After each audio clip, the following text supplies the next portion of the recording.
الحمد لله نحمده ونستعينه ونستغفره ونؤمن به ونتوكل عليه ونعوذ بالله من شرور أنفسنا ومن سيئات أعمالنا من يهده الله فلا مضل له ومن يضلله فلا هادي له ونشهد أن لا إله إلا الله وحده لا شريك له ونشهد أن سيدنا ونبينا ومولانا محمدا عبده ورسوله فأعوذ بالله من الشيطان الرجيم بسم الله الرحمن الرحیم۔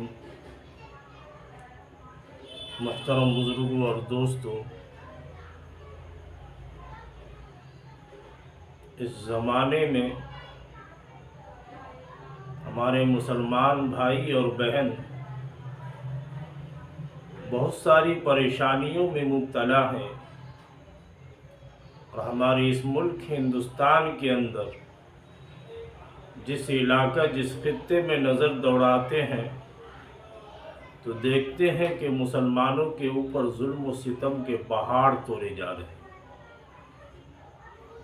نہ جانے کس کس طریقے سے ان کو پھنسایا جا رہا ہے۔ اس لیے میں آج آپ حضرات کے سامنے لا حول ولا قوت الا باللہ کی فضیلت بیان کر رہا ہوں۔ یہ وہ کلمہ ہے جس کے بارے میں نبی کریم صلی اللہ علیہ وسلم نے ارشاد فرمایا کہ جنت کے خزانوں میں سے خزانہ ہے۔ حضرت معاذ بن جبل رضی اللہ تعالی عنہ سے روایت ہے کہ نبی کریم صلی اللہ علیہ وسلم نے فرمایا، کیا میں تم کو جنت کے دروازوں میں سے ایک دروازے کا پتہ نہ دوں؟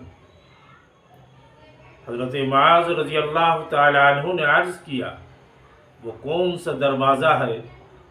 تو پھر آپ صلی اللہ علیہ وسلم نے فرمایا، لا حول ولا قوت الا باللہ۔ ایک حدیث میں ہے کہ میں تم کو جنت کے خزانوں میں سے ایک خزانے کا پتہ بتا نہ دوں؟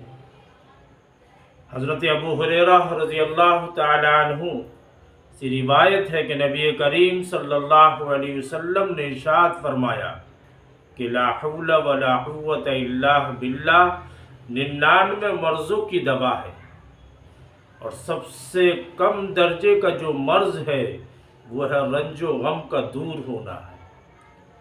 حضرت زید بن ثابت رضی اللہ تعالی عنہ سے روایت ہے کہ نبی کریم صلی اللہ علیہ وسلم نے فرمایا کہ میں تم کو جنت کے خزانوں میں سے ایک خزانہ نہ بتاؤں؟ تم کثرت کے ساتھ لا حول ولا قوت الا باللہ پڑھتے رہا کرو۔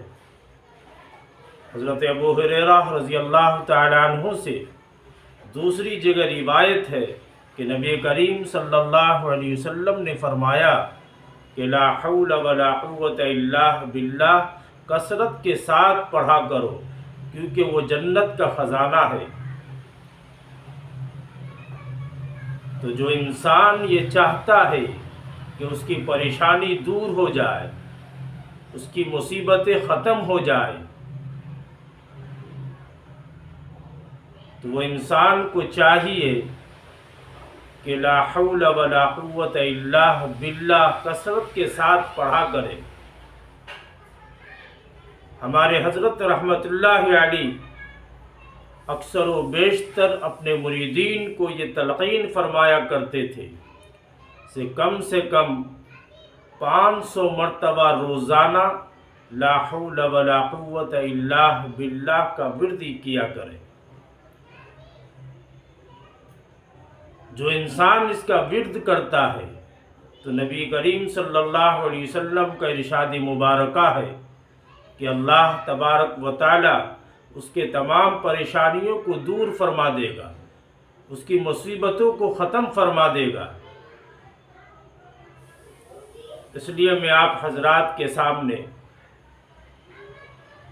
یہ چند احادیث مبارکہ جو پیش کی ہے اس کا خلاصہ یہی ہے کہ انسان اس کو پابندی کے ساتھ نماز فجر کے بعد یا نماز مغرب کے بعد 500 مرتبہ لا حول ولا قوت الا باللہ پڑھا کرے.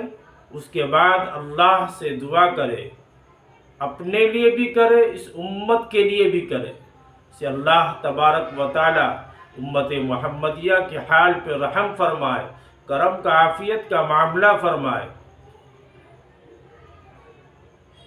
اللہ تبارک و تعالی اس امت کی تمام پریشانیوں کو دور فرما دے. السلام علیکم ورحمۃ اللہ وبرکاتہ.